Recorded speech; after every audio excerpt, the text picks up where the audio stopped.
Good morning, students. Welcome to economics classes. In the last class, we were discussed about the wealth maximization.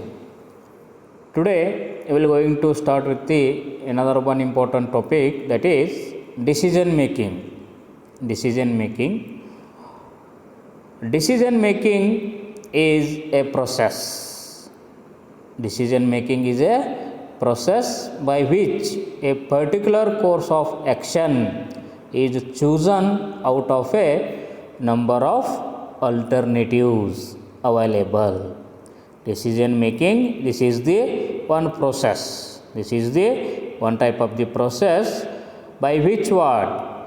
A particular course of action is chosen out of the what? Number of alternatives available in the what?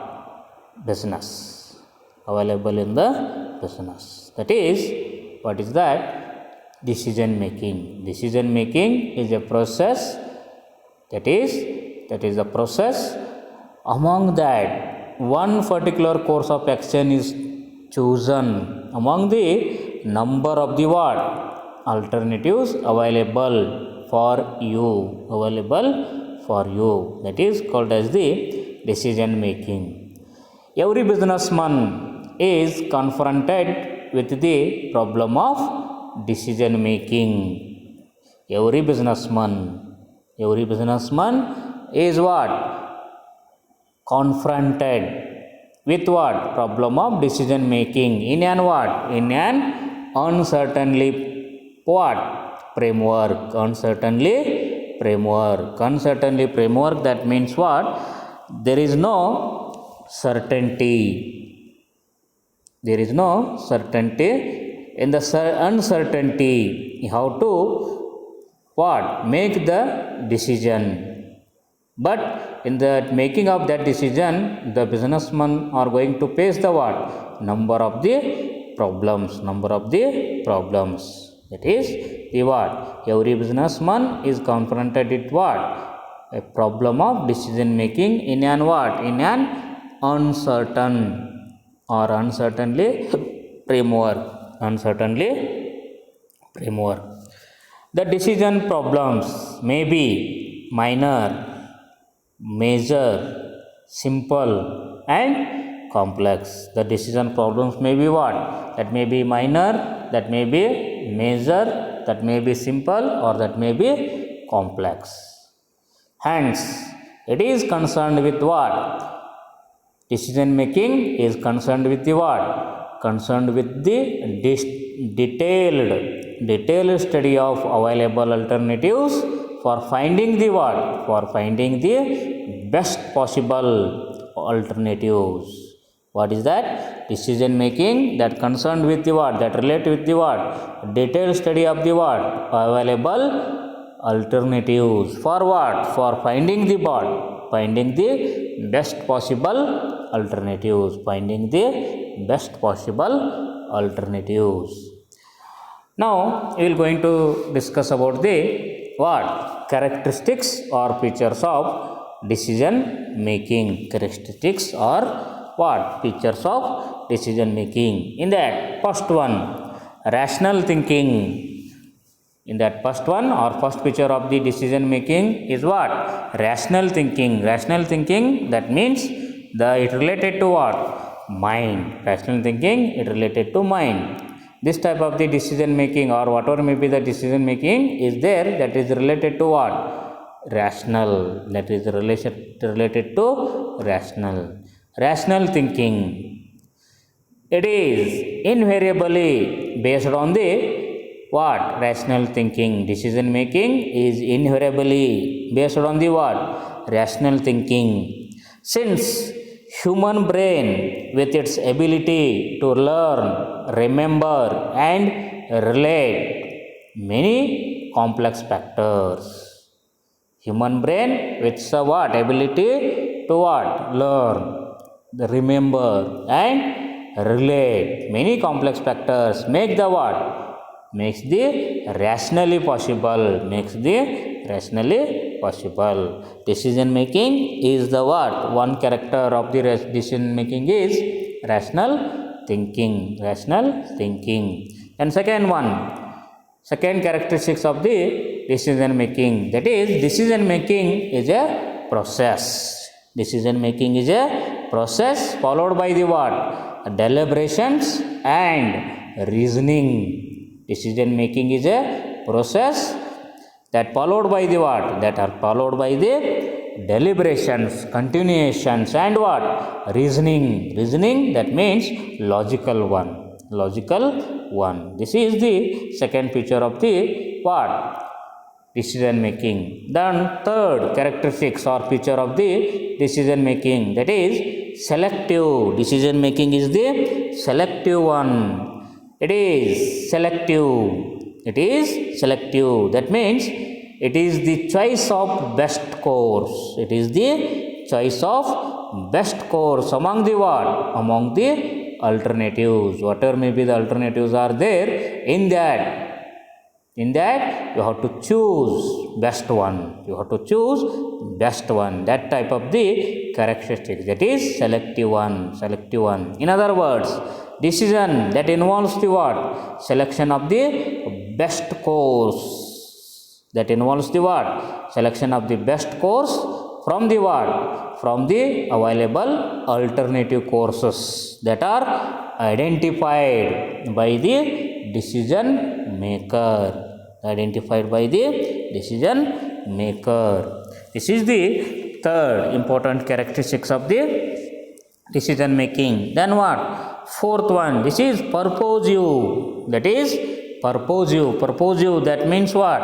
That is one what? Important. How to make, that is purposive. That is decision making is purposive one. Purposive. It is usually what? Decision making is usually purposive. That is, it relates to what? It relates to the end. Whatever may be the decision you people are going to take or taking, that will be having end. You have to fulfill the what? That goal. That is purposive. What is that? It relates to what? It relates to the end. The solution to the problem.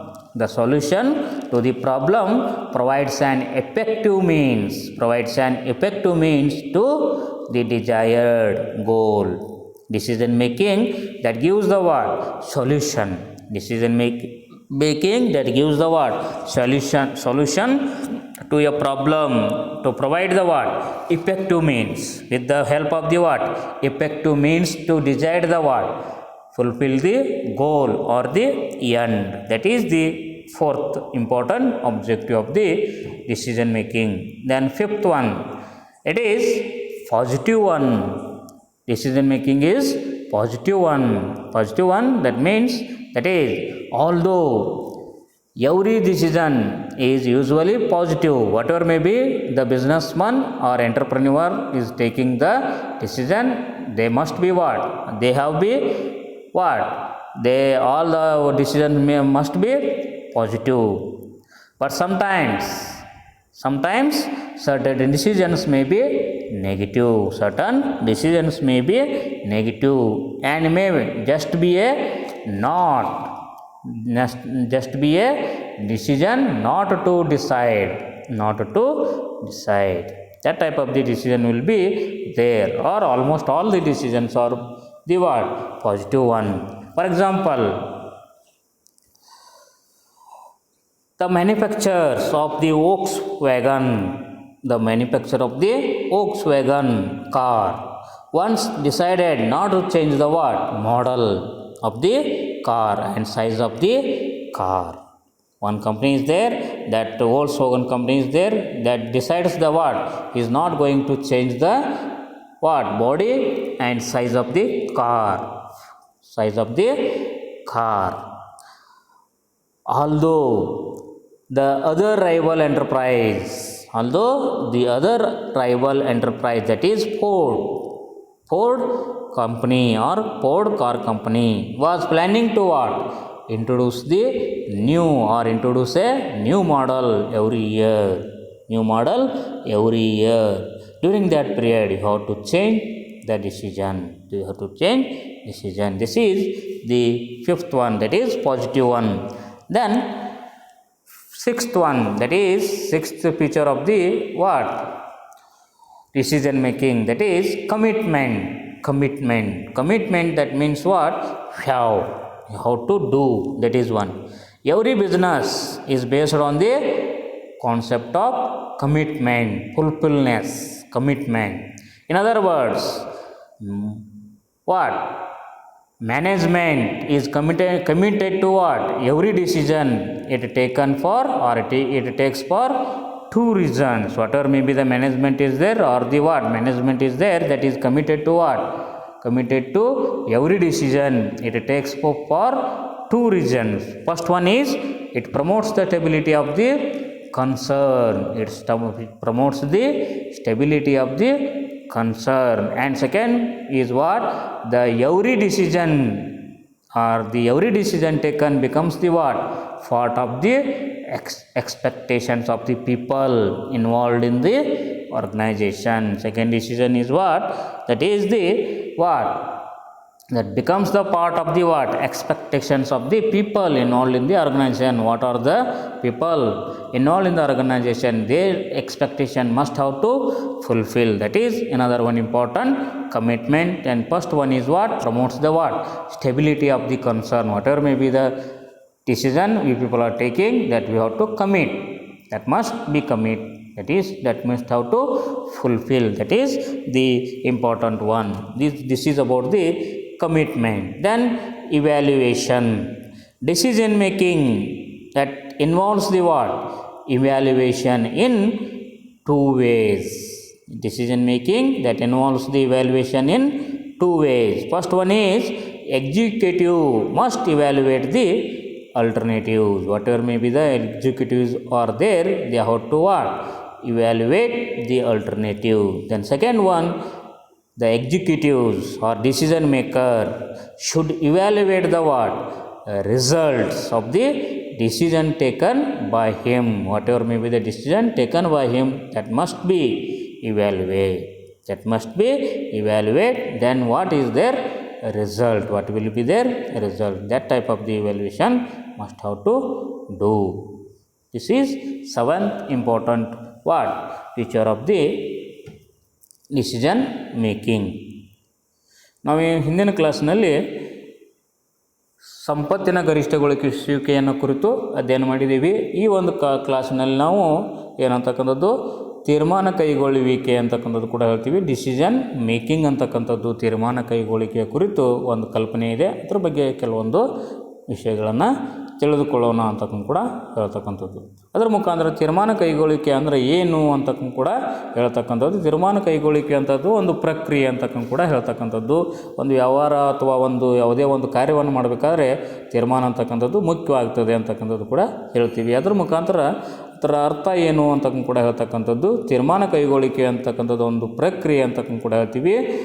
ಈ ಪ್ರಕ್ರಿಯೆ ಏನನ್ನು ಒಳಗೊಂಡಿದೆ ಅಂತಕ್ಕಂಥದ್ದು ಏನಂತಕ್ಕಂಥದ್ದು ಲಭ್ಯ ಇರತಕ್ಕಂಥ ಒಂದು ಪರ್ಯಾಯಗಳಲ್ಲಿ ಲಭ್ಯ ಇರತಕ್ಕಂಥ ಸಾಕಷ್ಟು ತೀರ್ಮಾನಗಳು ಅಂತಕ್ಕಂಥ ವ್ಯವಸ್ಥೆಗಳು ಅಂತಕ್ಕಂಥದ್ದು ಇದ್ದಾವೆ. ಅದರಲ್ಲಿ ಯಾವುದನ್ನು ಮುಖ್ಯವಾಗಿ ನಿರ್ದಿಷ್ಟವಾಗಿ ಆಯ್ದುಕೊಳ್ಳಬೇಕು ಅನ್ನೋದನ್ನು ಹೇಳೋದನ್ನೇ ತೀರ್ಮಾನ ಕೈಗೊಳ್ಳುವಿಕೆ ಅಂತಕ್ಕಂಥದ್ದು.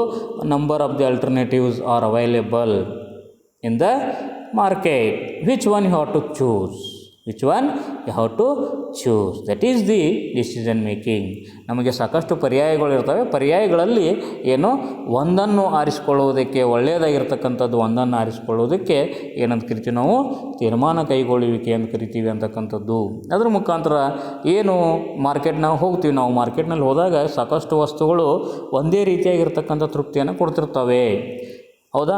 ಮಾರ್ಕೆಟ್ನಲ್ಲಿ ಹಣ್ಣುಗಳನ್ನು ಫಾರ್ ಎಕ್ಸಾಂಪಲ್ ಹಣ್ಣುಗಳನ್ನು ತೊಗೊಳ್ರಿ ಅಂತ ಕೊಡ್ತವೆ ಅಂದರೆ ಹಣ್ಣುಗಳು ಸಾಕಷ್ಟು ಹಣ್ಣುಗಳು ಇರ್ತವೆ, ಆ ತೃಪ್ತಿಯಾಗಿ ಕೊಡ್ತವೆ. ಹಣ್ಣು ತಿಂದಾಗ ನಮಗೆ ಅದರಿಂದ ಏನಾಗ್ತಿರ್ತದೆ, ಆಹ್ಲಾದ ಆಗ್ತಿರ್ತದೆ, ಖುಷಿ ಆಗ್ತಿರ್ತದೆ ಅಂತಕ್ಕಂಥದ್ದು. ಆದರೆ ಯಾವುದನ್ನು ತಿಂದರೆ ನಮಗೆ ಒಳ್ಳೆಯದು, ಯಾವುದನ್ನು ತಿಂದರೆ ನಮಗೆ ಹೆಚ್ಚು ಖುಷಿ ಆಗ್ತದೆ ಅನ್ನೋದನ್ನು ಆಯ್ದುಕೊಳ್ಳೋದಕ್ಕೇ ಡಿಸಿಷನ್ ಮೇಕಿಂಗ್ ಅಂತೇಳಿ ಕರಿತೀವಿ ಅಂತಕ್ಕಂಥದ್ದು. ನೀವು ಬನಾನಾ ನೋಡ್ತೀರಿ, ಆ್ಯಪಲ್ ನೋಡ್ತೀರಿ, ಆರೆಂಜ್ ನೋಡ್ತೀರಿ, ಅಥವಾ ಸಮ್ ಅದರ್ ಯಾವ್ಯಾವ ನೋಡ್ತೀರಿ. ಅದರಲ್ಲಿ which one is the best ಅಂತಕ್ಕಂಥದ್ದು. That is the what? Decision making. ಯಾವುದನ್ನು ಆರಿಸ್ಕೊಳ್ಬೇಕು ಅನ್ನೋದು ತೀರ್ಮಾನ ಕೈಗೊಳ್ಳೋದೇ ಯಾವುದು ಆರಿಸ್ಕೊಳ್ಬೇಕು ಅನ್ನೋದೇ ತೀರ್ಮಾನ ಕೈಗೊಳ್ಳುವಿಕೆ ಅಂಥೇಳಿ ಕರಿತೀವಿ ಅಂತಕ್ಕಂಥದ್ದು.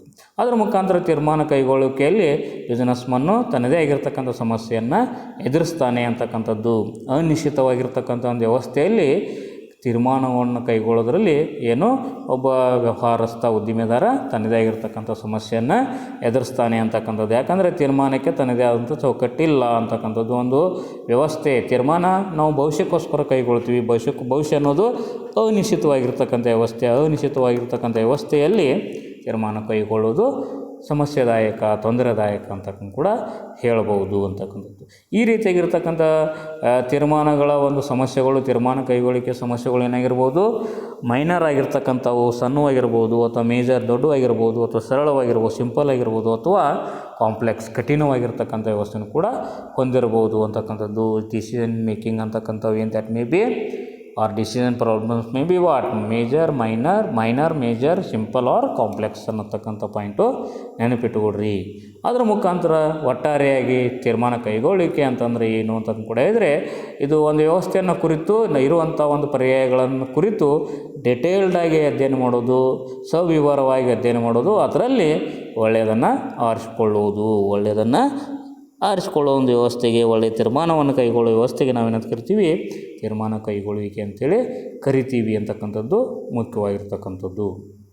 ಅದರ ಮುಖಾಂತರ ತೀರ್ಮಾನ ಕೈಗೊಳ್ಳಿಕೆ ತನ್ನದೇ ಆಗಿರ್ತಕ್ಕಂಥ ಕೆಲವೊಂದು ಲಕ್ಷಣಗಳಿದ್ದಾವೆ. ಅವ್ಯಾವು ಅನ್ನೋದನ್ನು ಒಂದಾದ ನಂತರ ಒಂದರಂತೆ ವಿವರಿಸೋಣ ಅಂತಕ್ಕಂಥದ್ದು, ತಿಳಿದುಕೊಳ್ಳೋಣ.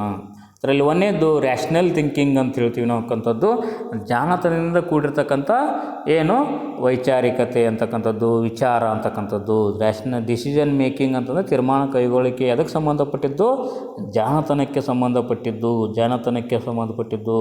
ನಮಗೆ ಮಾನವನಿಗೆ ಏನಿದೆ, ಬ್ರೇನ್ ಇದೆ. ಬ್ರೇನ್ ಏನು ಮಾಡ್ತದೆ ಅಥವಾ ಮೆದುಳು ಏನು ಮಾಡ್ತದೆ ಅಂದರೆ ಕಲಿಯುವಂಥ ಶಕ್ತಿ ಇದೆ ಮೆದುಳಿಗೆ. ಅದನ್ನು ನೆನಪಿಟ್ಟುಕೊಳ್ಳುವಂಥ ಶಕ್ತಿ ಇದೆ. ಅದನ್ನು ಕೋರಿಲೇಟ್ ಮಾಡುವಂಥ ಸಾಧ್ಯತೆ ಇದೆ. ಅದರ ಮುಖಾಂತರ ಯಾವುದು ಒಳ್ಳೆಯದು, ಯಾವುದು ಕೆಟ್ಟದ್ದು, ಅಥವಾ ಯಾವ ತೀರ್ಮಾನ ಕೈಗೊಳ್ಳ್ರೆ ಒಳ್ಳೆಯದಾಗ್ತದೆ ಅನ್ನೋದನ್ನು ಹೇಳ್ತಕ್ಕಂಥ ಒಂದು ವ್ಯವಸ್ಥೆಗೆ ಸಂಬಂಧಪಟ್ಟಿದ್ದು ಯಾವುದು, ತೀರ್ಮಾನ ಕೈಗೊಳ್ಳಿಕೆ ಅದಕ್ಕೆ ಸಂಬಂಧಪಟ್ಟಿದ್ದು ಅಂತ ಹೇಳ್ತೀವಿ ನಾವು.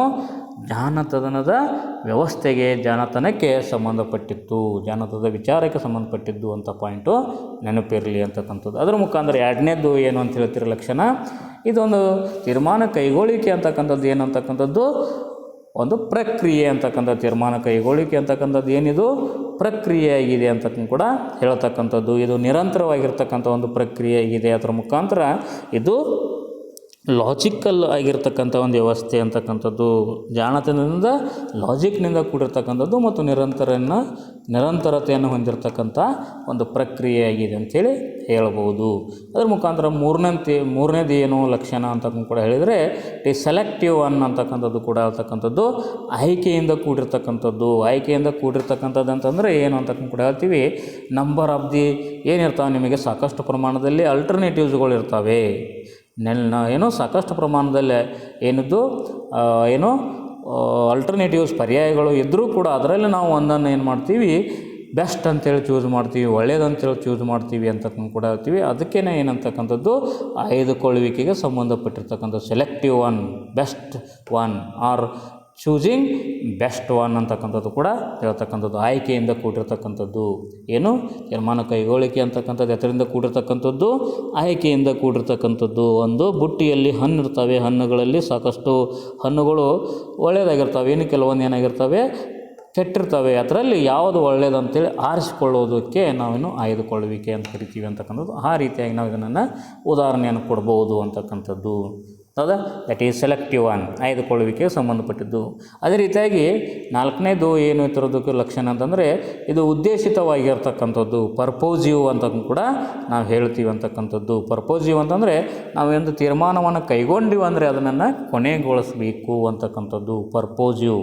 ಯಾವುದೇ ಒಂದು ತೀರ್ಮಾನವನ್ನು ಕೈಗೊಳ್ತೀವಿ ಅಂದರೆ ಆ ಉದ್ದೇಶ ಯಾವ ಉದ್ದೇಶಕ್ಕೋಸ್ಕರ ಆ ತೀರ್ಮಾನ ಕೈಗೊಂಡಿರ್ತೀವಿ ಅದನ್ನು ಏನು ಮಾಡ್ತಕ್ಕಂಥದ್ದು ಪೂರ್ತಿಗೊಳಿಸ್ತಕ್ಕಂಥ ವ್ಯವಸ್ಥೆಗೆ ಸಂಬಂಧಪಟ್ಟಿರ್ತಕ್ಕಂಥದ್ದು. ಯಾವುದೇ ಒಂದು ಸಮಸ್ಯೆ ಇದೆ, ಸಮಸ್ಯೆಗೆ ಒಂದು ತೀರ್ಮಾನ ಕೈಗೊಳ್ತೀವಿ, ಆ ಸಮಸ್ಯೆಗೆ ಪರಿಹಾರವನ್ನು ಒದಗಿಸ್ಕೊಳ್ಳಿಕ್ಕೆ ನಾವು ಒಂದು ತೀರ್ಮಾನ ಕೈಗೊಳ್ತೀವಿ ಅಂತಕ್ಕಂಥದ್ದೊಂದು ವ್ಯವಸ್ಥೆ. ಅದ್ರ ಮುಖಾಂತರ ಪರ್ಪೋಸಿವ್ ಅಂದರೆ ಇದು ಉದ್ದೇಶಪೂರಿತವಾಗಿರ್ತಕ್ಕಂಥದ್ದು.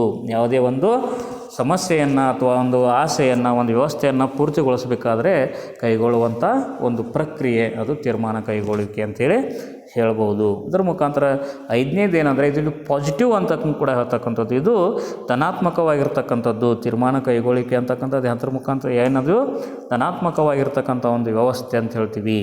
ಎಲ್ಲ ಸಾಮಾನ್ಯವಾಗಿ ಎಲ್ಲ ಒಂದು ತೀರ್ಮಾನ ಕೈಗೊಳ್ಳುವಿಕೆ ಧನಾತ್ಮಕನ ಆಗಿರ್ತವೆ. ಆದರೆ ಕೆಲವೊಂದು ಸಾರಿ ಏನಾಗ್ತದೆ ನೆಗೆಟಿವ್ ಋಣಾತ್ಮಕನೂ ಕೂಡ ಆಗಬಹುದು ಅಂತಕ್ಕೂ ಕೂಡ ಹೇಳ್ತಕ್ಕಂಥದ್ದು. ಒಂದು ಉದಾಹರಣೆ ಕೊಡ್ತಾರೆ. ಯಾವುದಿದು ವೋಕ್ಸ್ ವ್ಯಾಗನ್ ಅಂತಕ್ಕಂಥ ಒಂದು ಕಂಪ್ನಿ ಇದೆ. ಆ ಕಂಪ್ನಿ ಏನಂತಕ್ಕಂಥದ್ದು ಏನು ತೀರ್ಮಾನ ಮಾಡಿದೆ ಅಂದರೆ, ನಾನು ನನ್ನ ಒಂದು ಕಾರಿನ ಮಾಡಲ್ ಆಗಲಿ ಅಥವಾ ಬಾಡಿ ಸ್ಟೈಲ್ ಆಗಲಿ ಅಥವಾ ಒಂದು ಆಕಾರ ಸೈಜ್ ಆಗಲಿ ಗಾತ್ರವನ್ನು ಬದಲಾಯಿಸೋದಿಲ್ಲ ಅಂಥೇಳಿ ಏನು ಮಾಡ್ಕೊಂಡಿದೆ, ತೀರ್ಮಾನ ಮಾಡ್ಕೊಂಡಿದೆ. ಆದರೂ ಕೂಡ ಏನಾಗ್ತದೆ ಅಂದರೆ ಇದರ ವಿರುದ್ಧವಾಗಿರ್ತಕ್ಕಂಥ ಇನ್ನೊಂದು ಪೈಪೋಟಿಯುಕ್ತವಾಗಿರ್ತಕ್ಕಂಥ ಇನ್ನೊಂದು ಕಂಪ್ನಿ ಇರ್ತದೆ. ಅದೇನು ಮಾಡ್ತದೆ, ಸಾಮಾನ್ಯವಾಗಿ ತನ್ನ ಒಂದು ಮಾಡಲನ್ನು ಬದಲು ಮಾಡ್ತದೆ ಅಥವಾ ಸೈಜನ್ನು ಬದಲು ಮಾಡ್ತದೆ. ಆ ಸಂದರ್ಭದಲ್ಲಿ ಏನಾಗ್ತದೆ, ಪೀಪಲ್ ಆರ್ ಗೋಯಿಂಗ್ ಟು ಈ ವೋಕ್ಸ್ ವ್ಯಾಗನನ್ನು ಕೂಡ ಬದಲು ಮಾಡುವಂಥ ವ್ಯವಸ್ಥೆ ಬರಬಹುದು ಅಂತಕ್ಕಂಥದ್ದು. ಆದರೂ ಸಾಮಾನ್ಯವಾಗಿ ತೀರ್ಮಾನ ಕೈಗೊಳ್ಳುವಿಕೆ ಧನಾತ್ಮಕತೆಗೆ ಸಂಬಂಧಪಟ್ಟಿರ್ತಕ್ಕಂಥ ಪಾಯಿಂಟನ್ನು ನೆನಪಿಟ್ಟುಕೊಡ್ರಿ. ಅದ್ರ ಮುಖಾಂತರ 6ನೇ ಒಂದು ಲಕ್ಷಣ ಏನಂತ ಹೇಳ್ತೀರಿ, ಕಮಿಟ್ಮೆಂಟ್ ಅಂತ ಹೇಳ್ತೀವಿ ನಾವು. ಬದ್ಧತೆ ಅಂತಕ್ಕೂ ಕೂಡ ಹೇಳ್ತಕ್ಕಂಥದ್ದು. ಬದ್ಧತೆ ಅಂತಂದರೆ ಪೂರ್ತಿ ಮಾಡಬೇಕು ಅಂತಕ್ಕಂಥ ಒಂದು ಕೆಲಸವನ್ನು ಮಾಡ್ತೀವಿ, ಅದನ್ನು ಪೂರ್ತಿ ಮಾಡಬೇಕು ಅನ್ನೋ ಒಂದು ವ್ಯವಸ್ಥೆಗೆ ಸಂಬಂಧಪಟ್ಟಿದ್ದಕ್ಕೆ ನಾವೇನಿದ್ದೀವಿ ತೀರ್ಮಾನ ಕೈಗೊಳ್ಳುವಿಕೆ. ಯಾವುದೇ ಒಂದು ವ್ಯವಸ್ಥೆಯನ್ನು ಮಾಡಬೇಕಾದ್ರೆ ನಾವು ಊರಿಗೆ ಹೋಗಬೇಕು ಅಂತೇಳಿ ತೀರ್ಮಾನ ಕೈಗೊಂಡ್ರೆ, ಅಂದರೆ ಯಾವುದೇ ಒಂದು ಊರಿಗೆ ಹೋಗ್ಬೇಕಂತ ತೀರ್ಮಾನಕೊಂಡ್ರೆ ಹೋಗಬೇಕು ಅಂತಕ್ಕಂಥದ್ದು ಒಂದು ವ್ಯವಸ್ಥೆ, ಅದು ಬದ್ಧತೆ ಅಂತಕ್ಕಂಥದ್ದು. ತೀರ್ಮಾನ ಕೈಗೊಂಡು ಅಂದರೆ ಅದನ್ನು ಪೂರ್ತಿಗೊಳಿಸಬೇಕು ಅನ್ನೋದು ಅಂತಕ್ಕಂಥದ್ದು ಮುಖ್ಯವಾಗಿರ್ತಕ್ಕಂಥ ಒಂದು ವ್ಯವಸ್ಥೆ.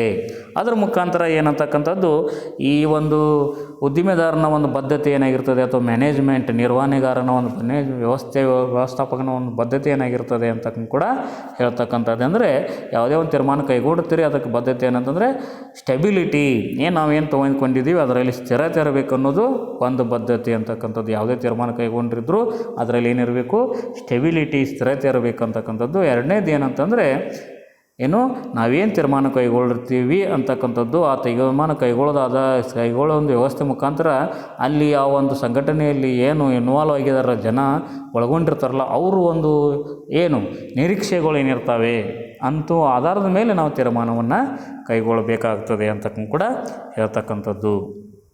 ಏನು ಹೇಳ್ತಾರೆ, management is committed to every decision it takes for 2 reason ಅಂತಕ್ಕಂಥದ್ದು. 2 ಉದ್ದೇಶಕ್ಕೋಸ್ಕರ ಏನು ಮಾಡ್ತದೆ, ಒಂದು ವ್ಯವಸ್ಥಾಪಕ ವ್ಯವಸ್ಥೆ ಏನು ಮಾಡ್ತದೆ, ತೀರ್ಮಾನಗಳನ್ನು ಕೈಗೊಳ್ಳುತ್ತದೆ. ಒಂದು ಸ್ಥಿರತೆಗೆ ಅನ್ನೋದ್ರ ಮುಖಾಂತರ ಎಕ್ಸ್ಪೆಕ್ಟೇಷನ್ ಇರ್ತವೆ, ಆ ಒಂದು ಉದ್ದಿಮೆಯಲ್ಲಿ ಒಳಗೊಂಡಿರ್ತವಂಥ ಸಂಘಟನೆಯಲ್ಲಿ ಒಳಗೊಂಡಿರ್ತಕ್ಕಂಥ ಜನರ ನಿರೀಕ್ಷೆಗಳು ಏನಿರ್ತವೆ ಅದರ ಆಧಾರದ ಮೇಲೆ ತೀರ್ಮಾನಗಳನ್ನು ಕೈಗೊಂಡು ಬದ್ಧತೆಯನ್ನು ಪಾಲಿಸ್ತೀವಿ ಅಂತಕ್ಕಂಥದ್ದು. ಇದು ಇನ್ನೊಂದು ಮುಖ್ಯವಾಗಿರ್ತಕ್ಕಂಥ ಲಕ್ಷಣ. ಅದ್ರ ಮುಖಾಂತರ 7ನೇ ಲಕ್ಷಣ ಏನು ಅಂತ ಕೂಡ ಹೇಳಿದರೆ ಇವ್ಯಾಲ್ಯುವೇಷನ್.